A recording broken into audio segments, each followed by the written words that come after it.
Welcome dear रॉकर्ट्स, कैसे हैं आप सभी। तो कहानी की शुरुआत होती है फ्रांस के एक पुराने गांव से, जिसके घर और सड़कें देखकर तो ऐसा लग रहा है कि ये गांव बहुत ही पहले समय का गांव है। साथ ही जैसा ये गांव दिख रहा है वैसे ही यहाँ के लोग भी रहते हैं। सभी की सोच काफी पुरानी और कल्चर को स्ट्रिक्टली फॉलो करने की होती है। सभी मतलब एक सिंपल रिलीजियस लाइफ जीते हैं, जिसमें सबसे बड़ा कंट्रीब्यूशन इस विलेज के मेयर रेनॉल्ड का होता है, जो कि सालों से इस विलेज को संभाल रहा है। रेनॉल्ड की फैमिली लंबे समय से इस विलेज को संभाल रही है वैसे, और जनरेशन टू जनरेशन इनकी फैमिली मेयर बनकर विलेज की केयर करती है। साथ ही रेनॉल्ड का ऐसा मानना है कि उसके ग्रैंडफादर ने बहुत ही डिसिप्लिन और डिफिकल्टीज का सामना करके इस विलेज को बसाया, यहाँ के लोगों को कल्चर की इंपॉर्टेंस समझाई, जिस वजह से ही आज इस विलेज के लोग कभी कुछ गलत नहीं करते। और अगर रेनॉल्ड को भी इस विलेज को हमेशा ऐसे ही रखना है तो उसे भी अपने ग्रैंडफादर के नक्शे कदम पर चलना होगा और वही रूल्स फॉलो करने होंगे जो कि सालों पहले बनाए गए थे। जिसमें एक रूल ये भी है कि संडे टू संडे विलेज के चर्च में गैदरिंग रखी जाती है, जिसमें सभी लोग मिलकर एक साथ प्रेयर करते हैं और फादर सभी को टीचिंग देते हैं। उस दौरान दोस्तों हम रेनॉल्ड की असिस्टेंट कैथरीन को देख पाते हैं, जो कि चर्च में मस्त पियानो बजा रही होती है। और तभी वो गौर करती है कि उसका बेटा पीटर चर्च के प्रेयर पर ध्यान देने के बजाय बैठकर बुक में ड्राइंग्स बना रहा है। पीटर को ड्राइंग्स बनाने का वैसे बहुत ही शौक है, पर कैथरीन को ये बात अच्छी नहीं लगती। वो पीटर को गुस्से की नजरों से देखती है कि क्या कर रहे हो, और पीटर ड्राइंग बंद करके सामने की तरफ देखने लगता है, जो कि साफ दिखाता है कि कैथरीन कितनी ज्यादा कल्चर को लेकर स्ट्रिक्ट है। वहीं दूसरी तरफ हम जूलिया नाम की एक औरत को देखते हैं, जो प्रेयर के दौरान किसी दूसरे के पर्स से कुछ चुरा लेती है और उसे अपने पास रख लेती है। हालांकि ये करते हुए जूलिया को कोई और नहीं देखता है, पर दोस्तों उसका हस्बैंड हैरी, जो कि उसके साइड में बैठा होता है, वो ये चीजें नोटिस कर लेता है, पर वो यहाँ जूलिया को कुछ नहीं कहता। फिर हम उसी चर्च में डेव नाम के एक आदमी को देखते हैं, जो कि वहीं के विलेज में रहने वाला एक आदमी है, और वो चर्च में अपने डॉग को भी लाया होता है। पर क्या है ना, डॉग्स को अलाउड नहीं है चर्च में, जिस वजह से प्रेयर के दौरान डेव डॉग को छुपा रहा होता है ताकि कोई उसको देख ना पाए। अब ये चीजें हमें तो समझ आ जाती है कि ऐसे कई रूल्स हैं जो कल्चर से जुड़े हुए हैं, पर उन्हें चेंज करना बहुत जरूरी है, क्योंकि वो किसी न किसी तरह से लोगों को जरा परेशानियों में डाल रहे हैं। मतलब पुराने रूल्स की बात कर रहा हूँ मैं। उसी वक्त पता नहीं क्या होता है, विलेज में काफी तेज हवा आ जाती है, और तभी दोस्तों हम एमिली और उसकी बेटी कैंडल को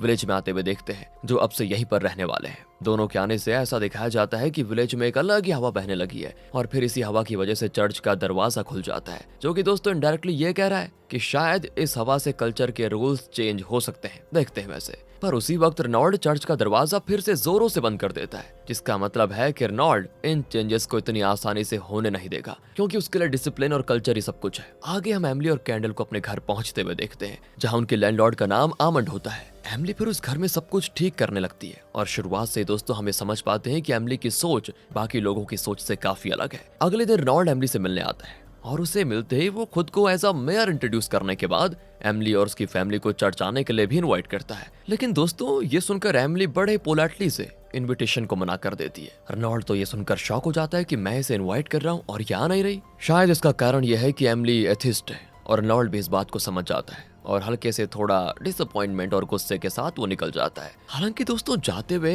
एमिली रेनॉल्ड को अपने नए बिजनेस की ओपनिंग डे पर इनविटेशन देती है, लेकिन इस बात पर रेनॉल्ड ध्यान नहीं देता। फिर एमिली अपने नए बिजनेस को शुरू करने में लग जाती है, और किसी को पता ना चले और ये सरप्राइज जैसा हो इस तरह से। इसी वजह से एमिली घर के विंडोज पर पेपर्स चिपका देती है और अंदर ही अंदर अपने काम में लगी होती है। पर तब भी विलेज के सभी लोग जब उस जगह से गुजर रहे होते हैं, उस वक्त वो पेपर के कुछ फटे हुए हिस्सों के जरिए किसी तरह अंदर झांकने की कोशिश करते हैं, ताकि उन्हें पता चल जाए कि अंदर क्या चल रहा है। तो आगे आता है संडे का टाइम। सभी को ये बात समझ आ जाती है कि एमिली चॉकलेट की शॉप खोल रही है, क्योंकि शॉप चर्च से करीब थी, और गर्मा गर्म बन रहे चॉकलेट की खुशबू हर तरफ हवा में फैली हुई थी, जिससे जो सभी लोग चर्च में जा रहे थे उनका ध्यान उस फैली हुई चॉकलेट की खुशबू पर ही था। और ये देखकर दोस्तों रेनॉल्ड अंदर ही अंदर गुस्से से जलकर खाक हो जाता है। आगे उसी शाम को एमिली अपनी शॉप को ओपन कर देती है, और सभी एमिली की चॉकलेट बनाने के टैलेंट को देखकर हैरान तो रह जाते हैं, लेकिन खुश भी होते हैं कि चलो चॉकलेट मिलेगी आपसे। एमिली ने कई अलग अलग तरीकों से चॉकलेट के अलग अलग शेप्स और फिगर्स बनाए होते हैं, जो कि शॉप के सामने की विंडो पर लगे होते हैं। उसको देखकर सभी का मन कर रहा था कि बस वो चॉकलेट्स लेकर खा जाएं। पर उस वक्त दोस्तों लैंड का समय शुरू हो गया था, जो कि एक ऐसा फेस्टिवल है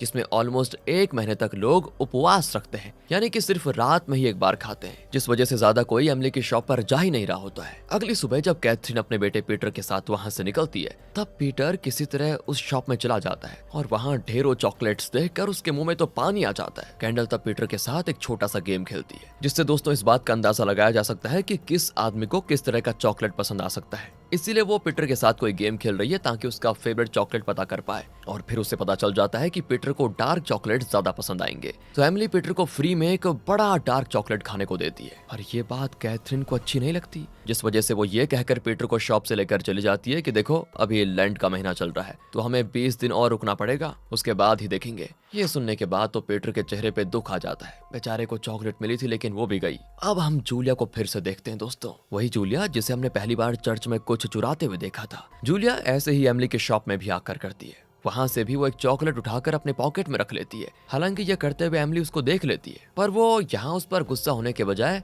उसे एक और चॉकलेट फ्री में ऑफर करती है। लेकिन पता नहीं क्यों किसी वजह से जूलिया नहीं लेती और ये चीज एमिली को जरा कंफ्यूज कर देती है कि जूलिया पहले तो खुद से इन चॉकलेट्स को चुरा रही थी, पर जब मैं फ्री में दे रही हूँ तो ले नहीं रही, क्या बात है। शायद इसका कारण एक हो सकता है कि जूलिया ये नहीं दिखाना चाहती थी कि लैंड के महीने के समय वो चॉकलेट शॉप से कुछ खरीद रही है, हो सकता है। ऐसे ही हालात दोस्तों सभी विलेजर्स के भी होते हैं, इंक्लूडिंग रेनॉल्ड, जिन्हें सब कुछ खाने का मन तो कर रहा होता है पर लैंड फेस्टिवल की वजह से वो कुछ खा नहीं सकते थे। ऐसी कंडीशन हम रोमा नाम की एक एल्डरली लेडी और उसके 2 फ्रेंड्स के भी देखते हैं, जो तीनों मिलकर शॉप के बाहर से देख रहे होते हैं, बस देखते रहते हैं। तभी वहां पर डेव अपने डॉग के साथ आ जाता है। कुछ देर के लिए तो डेव और रोमा आई कांटेक्ट करते हैं और दोनों की स्माइल आ जाती है, लेकिन फिर रोमा के फ्रेंड्स थोड़े रूड वे में रोमा को वहां से लेकर जाते हैं और एमिली भी शॉप के अंदर से ये सारी चीजें देख रही होती है। वो समझ जाती है कि डेव रोमा को पसंद करता है शायद, और रोमा फिर उसको चाहती भी है, ये भी पक्का है। जिसके बाद वो डेव को शॉप में आने को कहती है और रोमा के लिए कुछ चॉकलेट्स लेकर उसको गिफ्ट करने के लिए कहती है, जिस पर डेव कहता है कि मैं अपने प्यार के बारे में सीधे बता नहीं सकता हूँ क्योंकि रोमा एक विडो है, यानी उसके पति की मौत हो चुकी है और ये शायद सही नहीं होगा कि मैं उसे प्यार करूं।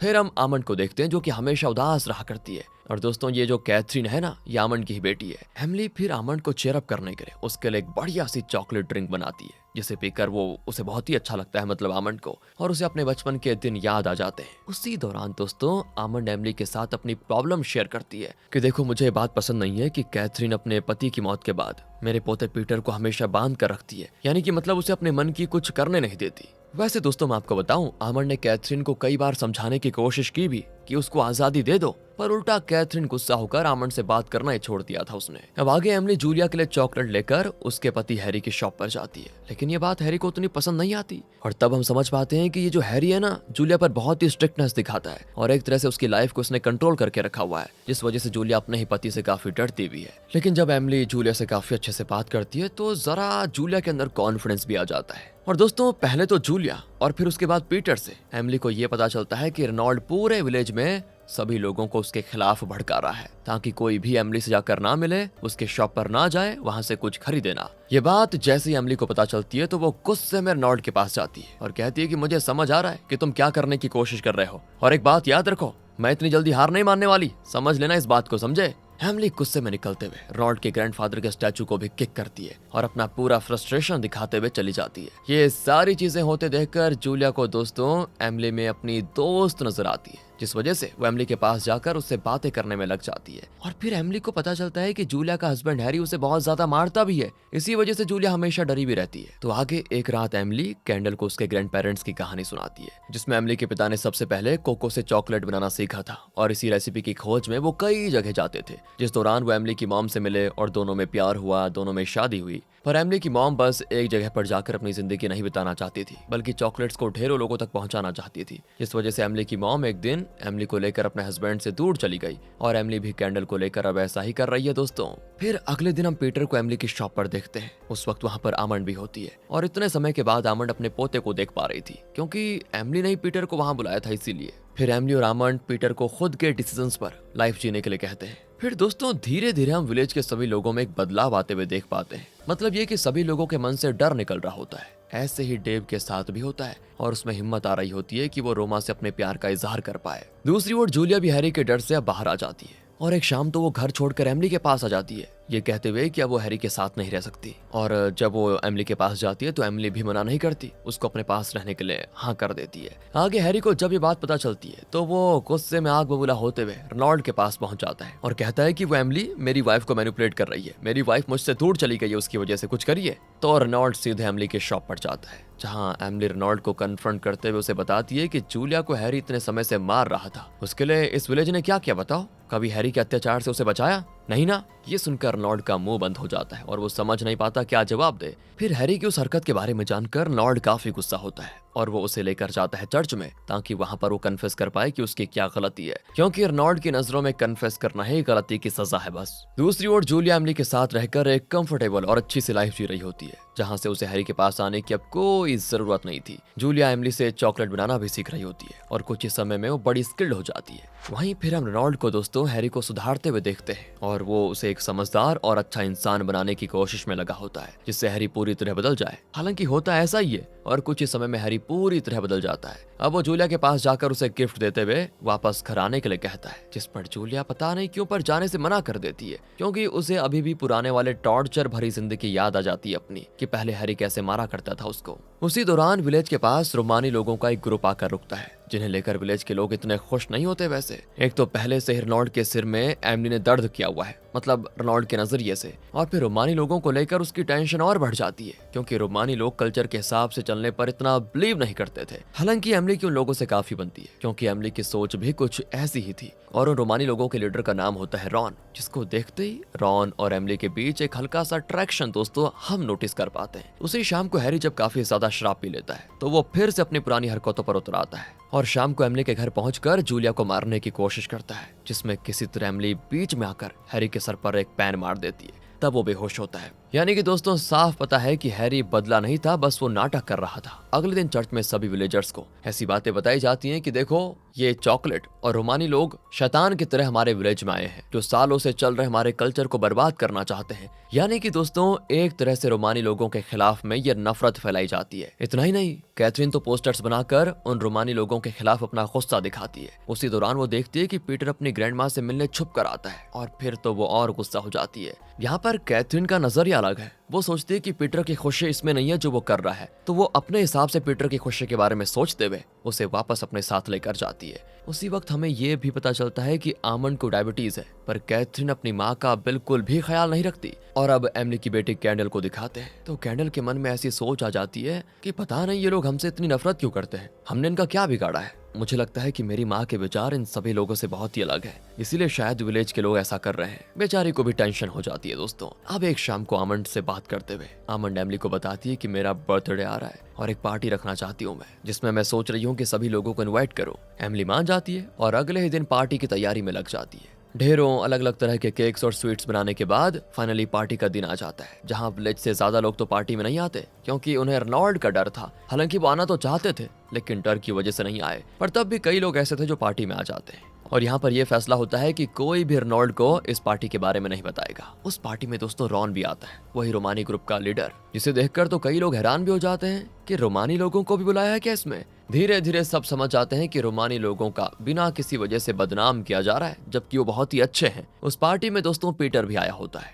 और इसके लिए उसने अपनी मॉम को नहीं बताया था, वो अपनी मॉम को चकमा देकर यहाँ पर पहुंचा था। पर यह बात जैसे कैथरीन को पता चलती है, वो पीटर को ढूंढते हुए एमिली की शॉप पर आ जाती है। पर तब तक वहाँ पार्टी खत्म हो गई थी और अब ये सभी रोमानी लोगों के बोर्ड पर पहुंच गए थे, जहाँ बोर्ड पर ही सभी पार्टी एंजॉय कर रहे होते हैं। उस जगह पहुंचकर दोस्तों कैथरीन देखती है कि पीटर अपनी ग्रैंड माँ के साथ डांस कर रहा है, और वो भी खुलकर, जिसको देखकर कैथरीन का मन बदल जाता है पता है, और वो पीटर को बिना वहां से वापस लाए अकेले खुद लौट जाती है। यानी इसका दिमाग भी चेंज हो गया है। उसको पता चल गया है कि मेरे बच्चे की खुशी इसी चीज में है, ना कि उसको अपने कंट्रोल में रखने में। दूसरी ओर डेव भी अपनी लव रोमा के साथ वहां पर डांस कर रहा होता है, और ये सब चीजें दोस्तों ये दिखा रही होती है कि अब लोगों ने बंदिश से आजाद होकर एक खुलकर जिंदगी जीना सीख लिया है। तभी वहां पर हैरी रेनॉल्ड को लेकर आ जाता है, और रेनॉल्ड से तो ये सहा नहीं जाता कि लोग अपने हिसाब से एंजॉय कर रहे हैं। बताओ, उस वक्त वहां पर जूलिया भी होती है, और अब जूलिया तो पूरी तरह से बदल गई है, तो उसको देखकर हैरी अभी भी अंदर ही अंदर गुस्सा होता है। फिर रॉन और एमिली एक साथ एक अलग बोट पर जाते हैं और बातें करते हुए एक दूसरे के करीब आकर किस करने लग जाते हैं। जिस दौरान दोस्तों दूसरी ओर हम देखते हैं कि कोई आदमी रोमानी लोगों के बोट पर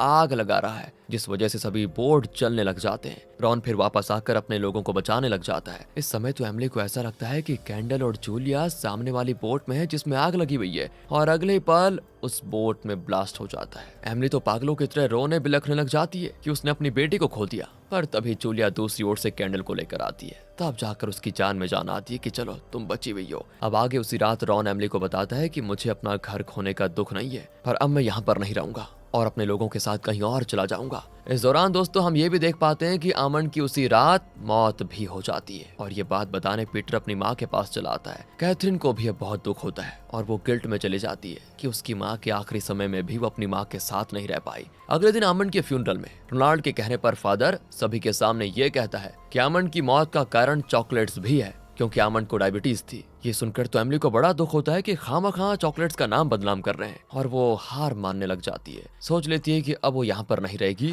और हमेशा के लिए यहाँ से चली जाएगी। हालांकि जूलिया एमिली को समझाने की कोशिश करती भी है, पर एमिली किसी की सुनने वाली नहीं थी। और फिर दोस्तों जूलिया एमिली को रोकने का एक अलग तरीका सोचने लगती है। तब हमें ये बात भी पता चल जाती है कि रेनॉल्ड की वाइफ उसे छोड़कर चली गई है, पर रेनॉल्ड कभी सभी के सामने ये एक्सेप्ट नहीं करेगा कि अब उसकी वाइफ कभी उसके पास लौट कर नहीं आएगी। इतना ही नहीं, उस दिन रेनॉल्ड को यह भी पता चलता है कि रोमानी लोगों के बोर्ड पर आग हैरी ने लगाई थी और हैरी इस हरकत के लिए गिल्ट में भी है अब। लेकिन हैरी को देखकर अब रेनॉल्ड को बड़ा गुस्सा आता है। वो हैरी को हमेशा के लिए विलेज से बाहर निकाल देता है, जो दोस्तों ये बताता है कि रेनॉल्ड बुरा आदमी नहीं है, वो बस अपने कल्चर को बचा कर रखना चाहता है। और यहाँ एमिली जैसे विलेज को छोड़कर जाने वाली होती है, तब उसे पता चलता है कि कैंडल यहाँ से जाना ही नहीं चाहती। लेकिन एमिली ने तो अपना फैसला ले लिया था, वो उसे बदल नहीं सकती थी, जिस वजह से वो कैंडल को जबरदस्ती अपने साथ लेकर जाने लगती है। लेकिन दोस्तों तभी एमिली की माँ की अस्थियां वहीं नीचे गिरकर टूट जाती हैं और इससे एमिली को समझ आ जाता है कि उसकी माँ उसे वहीं पर रुकने का इशारा कर रही है, यानी कि विलेज में ही रुकने के लिए कह रही है। तभी एमिली देखती है कि गांव के कई लोग उसके शॉप में आकर चॉकलेट्स बना रहे हैं और जूलिया फिर एमिली को यही दिखाते हुए कहती है कि इस विलेज में जो भी बदलाव आया है तुम्हारी वजह से आया है और अब तुम कैसे वापस जा सकती हो, हमारे साथ रहो ना यहाँ पर। तो एमिली भी अपना फैसला बदल लेती है। दोस्तों अब तो कैथरीन भी एमिली के साथ आकर मिल जाती है और ये देखकर रेनॉल्ड को अपनी हार सामने दिखने लगती है, जिस वजह से गुस्से में रेनॉल्ड उस रात एमिली के शॉप में घुसकर चॉकलेट्स को तबाह करने लग जाता है। अभी हम थोड़ी देर पहले कह रहे थे कि रेनॉल्ड बुरा आदमी नहीं है, लेकिन है दोस्तों ये। तो चॉकलेट्स को तबाह करने के बाद वो गलती से एक चॉकलेट को टेस्ट कर लेता है और वो टेस्ट उसे इतना पसंद आता है कि वो खुद को चॉकलेट खाने से रोक नहीं पाता, जिसके बाद ढेरों चॉकलेट्स खाने के बाद वो वहीं सो जाता है। अगले दिन विलेज के कई लोग और एमिली रेनॉल्ड को उस हालत में देखते हैं और फिर उसको संभालते हैं। दोस्तों रेनॉल्ड अब पूरी तरह से बदल गया है, पता है, क्योंकि उस टेस्ट ने रेनॉल्ड की पूरी सोच बदल डाली है। आगे चर्च में एक गैदरिंग रखी जाती है जहां फादर सभी को इंसानियत की बातें समझाता है और कहता है कि ट्रेडिशनल कल्चर से बहुत ऊपर इंसानियत है और सभी को वैसे ही रहना चाहिए। और दोस्तों उस दिन के बाद ये विलेज पूरी तरह से बदल जाता है। हर तरफ खुशियां फैल जाती हैं, सभी अपने तरीके से जिंदगी जीने लग जाते हैं। जूलिया अपने पति हैरी के शॉप को अब संभालने लग जाती है और रेनॉल्ड कैथरीन के सामने अपने प्यार का इजहार कर देता है कि मैं तुमसे प्यार करता हूँ। ये सुनकर कैथरीन बड़ी खुश हो जाती है। आगे एंड में रॉन भी विलेज में लौट आता है और हमेशा एमिली के साथ रहने का फैसला करता है, जिसके साथ एमिली भी अब सोच लेती है कि वो कभी इस विलेज को छोड़कर नहीं जाएगी। इसके साथ ही दोस्तों ये कहानी यहाँ पर खत्म हो जाती है। देखिए कुछ कहानियां ऐसी होती है जिसमें ना ही कोई सस्पेंस होता है, ना ही कोई ट्विस्ट होता है, ना ही कोई एक्शन, मतलब सिंपल स्टोरी होती है। तो ऐसी ये थी। अगर आपको पसंद आ गई हो तो लाइक करें, चैनल को सब्सक्राइब, ध्यान रखेगा अपना। Thanks for watching.